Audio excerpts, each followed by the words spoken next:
Welcome, in front of me is a TCL LinkZone wireless router, and I will show you how to insert a new battery into it.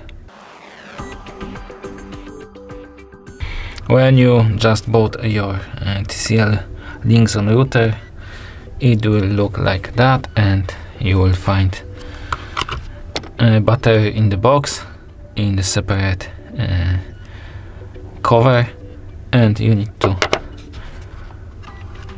get this battery and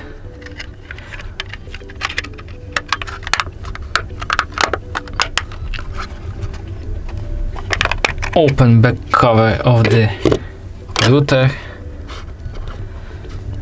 place battery with the pins on that side, push it and place the router cover back on.